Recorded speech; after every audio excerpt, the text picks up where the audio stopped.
बे बिक्रमा बुंनाय खुरां नङा। बे प्रमद बर' सार बिथांनि दैदेननाय जिथु एकर्ड, बे एकर्डआवनो 7.2 आवनो रोखा रोखा दङ। बिटिआरआव हाबोब्लाबो होनना बुंदों आं, हाबोब्लाबो बे मोनसे क्लजनि थाखाय दिनै रायजोआ दुखु। एसपिखौ ट्रेन्सफार खालामनो नोङो सिरि सिरि बिखुमादों पस्टिं ट्रेन्सफार खालामनो थाखाय गोहोखो हो। माने हादारन अफिसारखाबो केरानिखौबाबो ट्रेन्सफार खालामनो हानाय बिथांमोना दिनै बेयाव। गिबियावनो आङो नोंथांनि एन्सारखौ होनायनि आगोल आं नोंथांमोनखौ हामबाय होनदों। नोंथांमोना एसेबां गोजान जायगानिफ्राय गहपुर हालामनिफ्राय आंनिसिम फैबाय। दा बेनि थाखाय नोंथांमोनखौ हामबाय होनदों। नोंथांमोनहा खस्थ' रायजोनि जानानै बिसिम फैनायनि थाखाय आं हामबाय होनदों। दा नोंथांमोननि जिथु सनितपुर आरो बिश्वनाथ हाबनायनि खोथा बेखौहाय दुलाराय बर' रायजोआ नुगासिनो दङ। आरो थांनाय जानुवारि 26 जानुवारियावहाय मोनसे घोषणा खालामदोंमोन। 60टा गामि हाबनायनि खोथाखौ डक्टर हिमन्त बिश्व शर्मा सारा बुंदोंमोन। नाथाय बेयावबो गोबां दुखु मोननाय आरो बुंनो गोनां सोंथिया थालांदों। मानो होननानै बुङोब्ला सनितपुर आरो बिश्वनाथाव अनलि 60टाल' गामि गैया। 5% 10%सो हयथ' हाबनाय जादों आरो बेयाव। दा अब्ला बाखि गामिखौ मा खालामगोन? हाबबायानो दे नङा होमबा? हाबबायानो दे। बे 60टा गामिया हाबबायानो। दा बाखि गामिखौ मा खालामगोन? माब्ला खालामगोन? आरो मानो हाबाखै? हाबगोन ना हाबा? बिनि एन्सारा बा सोंथिया गोबां रायजो राजानियाव दासिमबो दङ। आदसा दिनै हाबगोनब्ला जों गोजोननाय मोनगोन। दुलाराय बर' जाथिया बेनि थाखाय मोजां मोनसे सिन्था खालामगोन आरो साननाय नोजोरा मोजां जागोन। दा आंनिफ्राय आं मोनसे खोथाखौसो आं बुंनो नागिरो नोंथांमोननि सिगाङाव, जे बोरैबा बोरै गहपुर आरो बिश्वनाथ बा सनितपुरा हाबोब्लाबो टटेलि बेसेबां बर' गामि हाबोब्लाबो मोनसे खोथानि थाखाय दिनै रेडि जाना थानाया मोजां। जोंहा बिटिआर एकर्डआव जा क्लजफोर दङ बेफोरो गोबां गिथावना आरो जोंनि थाखाय माने संखिनो गोनां क्लजेसफोरा दङ। जायबायदि दिनैनि 7.2 आव दङ जे गभर्नमेन्ट अफ आसामा जायफोरा दिनै ग्रेजिं लेन्डआव दङ, खास लेन्डआव दङ बा वाटार बडिसाव दङ, बिथांमोननि हाखौ इभेकसन खालामनाय जादों। बिदि लिरनाय दंखायो। दाबायदि दिनै जोंनि बिटिसिआव जादों। दा नोंथांमोननिखौ सनितपुर आरो बिश्वनाथआ रायजो राजाफ्रा माबे न'आव न' लुनानै दोनदों आं बेखौ मिथिया। खिन्थु जेब्ला नैबे एकर्डआव थानाय बायदि बेफोरबायदि हायाव जुदि दङब्ला बे 100% बे इभेकसन जागोन। कारन बेखौ बिटिआर गभर्नमेन्ट अफ होनना लिराखै, गभर्नमेन्ट अफ आसाम होनना लिरदों। गभर्नमेन्ट अफ आसामा बे हाफोरखौ दिनै इभेकसन खालामो। अब्ला जुदि नोंथांमोननि हायानो जुदि नै खासलेन्डआव दङबा नों इभेकसन खालामजागोन। नोंथांमोननि हाया जुदि खासलेन्डआव दङबा, ग्रेजिं लेन्डआव दङबा, वाटार बडिसाव दङबा नोंथांनि हाया इभेकसन खालामजागोन। गिदिर गिदिर बिल्डिं, गिदिर गिदिर न' जोंहा सनितपुर आरो बिश्वनाथावबो दङ। खिन्थु बिथांमोना बे एकर्डनि गेजेरजों इभेकसन खालामजागोन। बे आं बुंनाय खुरां नङा, नैबे बिक्रमा बुंनाय खुरां नङा। बे प्रमद बर' सार बिथांनि दैदेननाय जिथु एकर्ड, बे एकर्डआवनो 7.2 आवनो रोखा रोखा दङ। आंहा मोनसे फोथायनाय थागौमोन, गभर्नमेन्ट अफ बिटिआरआ बे हाखौ बबे हायाव दङ, माबायदि मानसिया दङ बेखौ नोजोर होनाया आलादा खोथा जागौमोन। नाथाय गभर्नमेन्ट अफ इन्डिया होनदों, गभर्नमेन्ट आसाम होनना बुंदों। खुनु कमप्रमाइस गैया।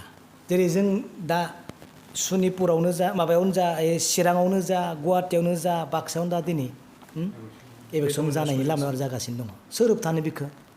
आसामखौ बोरै होबथानो? बे मोनसे गिलु बालु मोनसे क्लजेस दङ। बिटिआरआव हाबोब्लाबो होनना बुंदों आं, हाबोब्लाबो बे मोनसे क्लजनि थाखाय दिनै रायजोआ दुखु मोनगोन।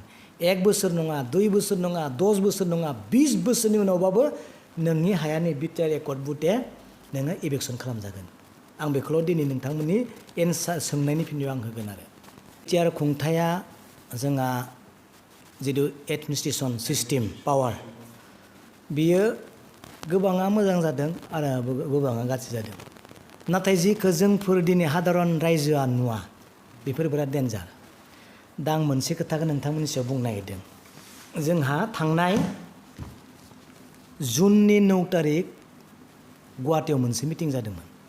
बे मिटिंनि खोथाखौ आं नोंथांमोननि सायाव दसे उनाव बुंगोन। नाथाय आं बिनि सिगाङाव मोनसे खोथाखौ बुंग्रोगोन। जोंहा बिटिसिनि बा बिटिआरनि दैदेनगिरि प्रमद बर' बिथांनि दैदेनगिरि बिथांमोना इन्टेलेक्सुवेलफोरा राजनिक नेताफोरा बुंदों जे 16 डिपार्टमेन्टखौ बिटिसिआ कब्जा खालामनो मोननाय नंला आरो बेखौ आसामा लांबाय। बेबो नंगौ। नाथाय बिथांमोना बुंगासिनो जे बेबायदि गोहोखौ जोङो बारायदोंसो, जोङो बारासो गोहो जादों। बिनि सायाव आं बुंगोन। दा मोनसे खोथा 2 नम्बराव डिसि आरो एसपिखौबो जोङो ट्रेन्सफार खालामनो हानाय, जोङो मोनसे एक्सन लानो हानाय जोंहा मोनसे क्षमता फैबाय, बेखौ बुंदों। दा बिनि सिगाङाव आं बुंगोन एडमिनिस्ट्रेसननि सिस्टेमखौ मिथियाब्ला मिसगाइड खालामनाङा होननानै आं दिनै बुंगोन। खारन जाय इन्टेलेक्सुवेल बिथांमोना दिनै बुंगासिनो दोङो रायजोखौ मिसलेड खालामदों। मिथिबाय? नों डिसिखौ दिनै ट्रेन्सफार खालामनो नामा?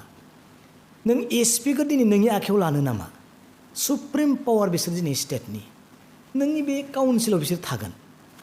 जायनि थाखाय बिथांमोना हायैनि नायदो जुननि 9 तारिख बिथांमोना लिरदों बेयाव माने पस्टिं आरो ट्रेन्सफार खालामनो हानाय गोहोखौ जोंनो हो होननानै आसाम सरकारनियाव बिदों। मिथिबाय? बिटिआर गभर्नमेन्टआ बिदों। होमबा दिनै बिथांमोना बुंदों डिसिखौ ट्रेन्सफार खालामनो, एसपिखौ ट्रेन्सफार खालामनो नोङो सिरि बिखुमादों पस्टिं ट्रेन्सफार खालामनो थाखाय गोहोखौ हो। माने साधारन अफिसारखौबो केरानिखौबाबो ट्रेन्सफार खालामनो हानाय बिथांमोना दिनै बेयाव बिदों। मिथिबाय? बिथिं एन्सारखौ होबाय नै डिसिआ जि प्रपजेलखौ स्टेट बा बिटिसि काउन्सिलाव हरगोन, डिसिआ हरनाय लेखाखौसो बिटिसिआ ट्रेन्सफार पस्टिंनि थाखाय एक्सन लानो हागोन। बै बिटिसिनि दैदेनगिरि बा पलिटिकेलनि दैदेनगिरिफोर बुंनाय आरो नैबे लेखानि होनाय आकाश पाताल पार्थक्य नङा नङा। बे दा आं बुंनाय खौरां नङा। नों सिरि बिखुमादों जे जोङो ट्रेन्सफार खालामनो हानाय, पस्टिं खालामनो हानाय अथराइजखौ जोंनो हो होननानै स्टेटखौ बिदों नै स्टेटनाव।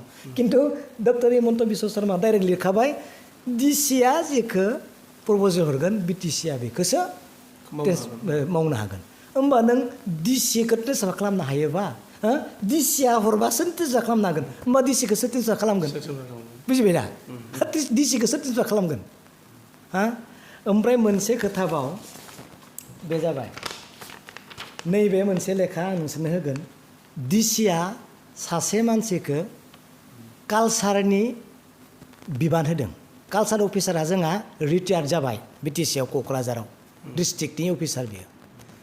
बे जाय अफिसारा रिटायार्ड जायो बे रिटायार्ड जानाय भेकेन्टआव बिटिसि गभर्नमेन्टआसो बिटिसि अथ'रिटियासो ट्रेन्सफारनि जायगायाव पस्टिं खालामो। सोरखौ होनांगौ सोरखौ इनचार्ज खालामो प्रिन्सिपाल सेक्रेटारिनि खावलायनायाव बा सोरबा जइन्ट सेक्रेटारिनि खावलायनायाव पस्टिं खालामो। मिथिबाय? बेखौ बिटिसिआव एप्रुभ खालामनानैसो कालसारनि मिनिस्टारा एप्रुभ खालामनानैसो बे नटिफिकेसनखौ दिहुनो। नाथाय नैबे लेखाया ओरैबायदि मिनिथावना आरो सोमोनांथावना जायफ्रा दिनै डिसिआ जोंनि सिङाव होनग्रा। डिसिआ बिटिसि गभर्नमेन्टखौ नेग्लेक्ट खालामनानै सासे कालसारनि सासे एडिसिखौ कालसारनि इनचार्ज होदों। मिथिबाय? नों बेयाव खुनु नटिफिकेसन गैया बिटिसिनि आरो बेयाव माबाया जाबाय नै डिपुटि कमिसनारासो इनचार्ज होदों। कालसारनि इएमआ सोर? कालसारनि सेक्रेटारिया सोर? अल इन अल सोर बिटिसिनि प्रिन्सिपाल सेक्रेटारि नङा होमबा? प्रिन्सिपाल सेक्रेटारियासो बिनि इनचार्जखौ होगोन, सेक्रेटारियासो बिनि इनचार्जखौ होगोन, सोरबा जइन्ट सेक्रेटारियासो बिनि इनचार्जखौ होगोन। दा जुदि डिसिआ एडिसनेल सेक्रेटारिबा डिसिनो प्रिन्सिपाल सेक्रेटारिया लिरना हरनांगोन, सेक्रेटारिया लिरना हरनांगोन जे आइ एम डाइरेक्टेड टु इउ जे नोंथांनो आंनो बेबायदि अथराइज हरदों जे डिसि नोंथाङा नैबे कालसारनि सेक्रेटारिखौ सोलायनानै गुबुननो इनचार्ज होनांगौ होनना लिरना हरब्लासो डिसिआ हागोन। खिन्थु दिनै नाय डिसिआ खुनु बिटिसिनि सेक्रेटारि खुनु माबानि प्रिन्सिपाल सेक्रेटारिनि अथराइज लायालाखिनो डाइरेक्ट दांना होबाय। बेखौ नों मिनिनो ना दुखु मोननो? बेनिखायनो आं बुंदों डन्ट मिसगाइड। नोङो राजनितिनि थाखाय किसुमान खोथाखौ थगायनो हागौ, नाथाय नों एडमिनिस्ट्रेसनाव रावखौबो दाथखाय। मिथिबाय आं बेखौ बुंगोन नै दाखालिबावो आं UPP नि सासे लिडारखौ नुदों नों दिनै DC आरो SP खौ नों ट्रेन्सफार खालामनो खिन्थु नों बिदों बेयाव ट्रेन्सफार पस्टिंनि थाखाय जोङो अथराइजसो फाग्ला नामा नोङो बे लेखाया महा खारदों बेथ' आं बुंनाय नङा बे लेखाया महा खारदों बेयो नाय हा आरो गोबां दङ आं बुङाखैसो बेनिखायनो आं बुंदों DC खौ कुनु ट्रेन्सफार खालामनो हाया DC खौ कुनु हिलायनो हाया SP खौ कुनु हिलायनो हाया साधारन ब्लकनि जिए केरानिखौबो नों सोलायनो हानाय सेक्रेटारिया दिनै क्षमता गैला बेखौ बिदोंसो बिसोर फाग्लानि नुवाखै बिदोंसो स्टेटनियाव सिरि सिरि बिखुमादोंसोमोन खिन्थु नै नाय होआ होमबा नाय मानो मिसगाइड खालामो मानो थखायनोथ' नाङाना बिदि रायजोखौ रायजोआ गोनो गोथो जायोना दा लेखाया आंनियाव थानायखायसो बेनो आरो बेनिखायनो मोजां नङा BTCनि एडमिनिस्ट्रेसन सिस्टेमा मोजां नङा जिमान थखायब्लाबो खारग'आ मिथिबायना बे आरो रिहेबिलिटेसनखौथ' गोबाङा मोनबाय होननानै आं खोनादों आरो गोबाङा मोनाखै आरो मोननोबो हागौ उनाव खिन्थु आं बुंदों जिथु एसेबां गिदिर एकर्ड जालांबाय बे 4,000 5,000 बा 10,000 जा इनटेक आंनि खोनानायाव 6,000फोरल'सो एक्स NDBफोराबो दङ बाखिया सोब गादां गादां बिसोरनो जुदि BTC सरकारा 300 croresसो जुदि बाजेट खालामनानै रिहेबिलिटेसन होनाय हिसाबै IBS सिस्टेमाव बिथांमोननो होयोब्ला NDBनि प्रब्लेमा माब्लाबानो जोब्बायमोन होनना बुङो आं बुंखाबाय थादों बिथांमोना गोदाव सोराव जाना दङना बेसेबां फैसाखौ जुदि मोननायमोनब्ला सोरबा रिक्सा बायनानै जागौमोन बेपार खालामना जागौमोन सोरबा गय बेपार खालामगौमोन सोरबा हा बेपार खालामनानै हानि बेपार खालामना जागौमोन बास बिथांमोननि माबाखौ भेजालखौ फोजोबना होनांगौ एसेबां माने सेक्रिफाइस खालामनायनि उनाव दिनै डन केयार खालामजादों मिथिबाय बिदि खालामनाङा न' नों फैसाखौनो बाहायनो हाया गोदाव सोराव माबा माबि खेला दुला माबा माबि होगासिनो दङ मानो बाहायाखै मोजां इउटिलाइज खालामना फैसाखौ नों देसन बिटिआर एकर्डनि फैसाया फैयाखै मानिबा कारनाव जा फैसा दङ बेखौनोथ' माबाना बाहाय नों 66 crore दाखालि नङा होमबा 66 croreni आं दाखालि बुंबाय नायजे 66 crore जोंनि रेभिनिउनि फैसाखौ हरदों मानो हरदों हा बे फैसाखौ होनो हायामोन नामा हो जोंनि BTC अथराइजआ जिखौबो खालामनो हायो मा दरखार दङ नों स्टेटनो हरनो जेनेबा 66 crorखौ नाय नोंसोर फरायनानै मिथिबाय बेबायदि आरो हानाय नङा खिन्थु आं बेखौनो बुंगोन NLFB माने NDBआनोमोन एक्स NDBआनोमोन बिथांमोना मानिबा दुखुआव आरो किसुमान इमप्लिमेन्टेसननि थाखाय बिथांमोना बेबायदि अबस्था जानोबो नांलायदों बिथांमोना मा दुखु आरो मा दाय बेखौ दिनै पुलिसा बिसार खालामगोन आरो आयेना खिन्थु आं बेखौ बुंनो हायो जिहेतु आंबो जेल जाफेरनाय आं कुनु संगठन कुनु रावजोंबो रायज्लाया संगठन बानायनांगौ ना मानांगौ मा सोरखौबा इनकारेज होनाय कुनु आंनिफ्राय फासन बिदि गैया आंहा कुनु दिनै गभर्नमेन्टनि एन्टि कुनु बिदि गोसोआव गैया नाथाय आं बायदि मानसिखौबो हा दिनै जेलाव हरनो हायोबा नङा होमबा जोबथेसालियाव हरनो हायोबा बिसोरथ' दाय गोनां बावसो हा मिथिबाय सरकारनि नोजोराव आं बायदि मानसिखौनो दिनै जेलाव हरदों नङा होमबा गभर्नमेन्टनि गेजेरजों बुंनायखाय बिसोरथ' आरो साभाबिकखा आरो बेल' नङा गोबां मानसिया जोबजानो हागौ बिनिखायनो आं बुंदों मावनांगौहा दङ माला मावगोन बेखौ आरो सरकारखौ माबा खावलायगोन नामा नोंथाङा सरकारखौथ' खावलायनांगौआ गोबां दङ नाथाय आं मोनसे खोथाखौ बुंगासिनो दङ बै माबायाव बाक्सानि प्रनिता हटेलाव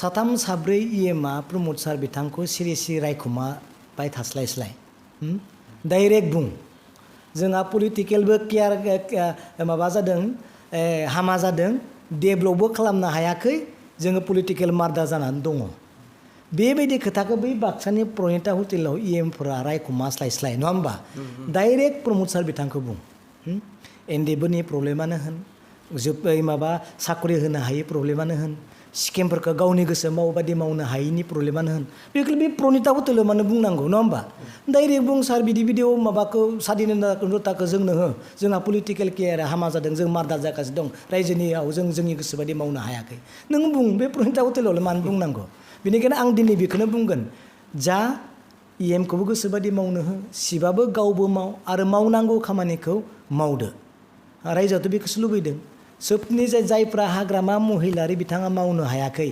बिनिस्राय डाबल माव होनना आं बुंगासिनो दङ नङा होमबा दिनै हाग्रामा महिलारिया मावनो हायाखै बैथिं बारायनो हायाखै सिमाखौ नोंसोरनिखौ नोंथांमोना दिनै आंनियाव फैबाय बिनि थाखायनो फैदों एसेबां गोजाननिफ्राय आं दुखु मोनलायदों सोर फैनायखौ एसेबां गोजाननिफ्राय फैदों बेबो बाइकजों हा दा नोंथांमोना मानो फैदों बे खामानिखौ मावना दिन्थिब्रा बिथाङा नङा होमबा हाग्रामाखौ फेजेन हा बेसो दिनै बांसिन खामानि मावबाय बिटिआरखौ दिनै बिटिआरआव दिनै सुनिपुर आरो बिश्वनाथखौ सोबाय हा बेखौ मावना देखायब्रा एनडिबिफोरखौ सख'ना देखायब्रा साकरिखौ हाजार हाजार होनाय देखायब्रा माने स्टेटनि होनाय साकरिफोरखौसो माने रानबाय थायो स्टेटआ गोबां साकरि होनो राननो हरबाय बेखौ आं होनाय होनना लाबाथ' जाया दाखालि नुदों आं सासे लिडारा बुंनायजों 5,000 माबा होबाय साकरि होबाय पागल नों इन्टारभिउ खनसेबो जायाखै हा नों बोरै साकरि होखो हा नङा नङा नुदों नामाखै नोंसोरलाय नुदों ना बालाय माथो नों सासेबो साख्रि नों इन्टारभिउ होनो हायाखै पागल नों आरटे होना थैजोबगोन माथो बहाथो नों साख्रि होनायालाय हा इन्टारभिउआनो जायाखै साकरि होबाय दांबाय आदसा थिग दङ बे राजनितिनि भाषा थगायनोबो हायो थगायनो दङ राजनितिआव आं बेखौ गनायो अब्लाबो एडमिनिस्ट्रेसन सिस्टेमाव रावखौ मिसलेक्ट खालामनाङा आं बुंखाबाय बेयाव कुनु डिसि कुनु एसपि कुनु रावखौबो ट्रेन्सफार खालामनो हानाय बिटिसिआ दिनै पावार गैला खाथां बेनि लेखायावनो दंखायो मिथिबाय थिग दं खिन्थु मोनसे खोथा प्रिन्सिपाल सेक्रेटारिया जे लिरनानै हरदों जे जों डिसिखौ बाहायनो हायो नामा एसपिखौ जोंनि कब्जायाव बायना लानो हायो नामा बे मोजां मिथिबाय स्टेटनि डिसप'जेल बियो माबाया डिसिया नों बाहायनो हायोब्ला मोजां खिन्थु आं लेखाखौ होजोबखाबाय दै मिथिबाय खिन्थु आगोल समफोराव मोनसे खोथा हाग्रामा महिलारिया फन खालामनांलायनाङा मिथिबाय प्रेक्टिकेल दं जे महिलारि बिथाङा नोंथांखौ लेंहरदों लोगो नों डिसिया फैनानै हाग्रामा महिलारि बिथांखौ लोगो हमफैगोन सों ओइ सिगांनि डिसिफोरनियाव सों दाबो बुंगोन खिन्थु दा मा जायो मिथिबाय नोङो सिफखौबो लिंहरगोन इएमखौबो लिंहरगोन कनफारेन्स हलाव जा खामानि इमप्लिमेन्टेसननि रायलायनांगौ मिथिबाय बुजिबाय दा डिसिया लेंहरोब्रा नों कनफारेन्स हलाव नुवाखै होनबा डिसि कनफारेन्स हलाव नङा होमबा उल्था जाबायब्रा मिथिबाय नोङो डिसियासो लिंहरो नों एमसिएलएफोरनाव सोंलाय डिसिया नोंसोरखौ मानो लिंहरो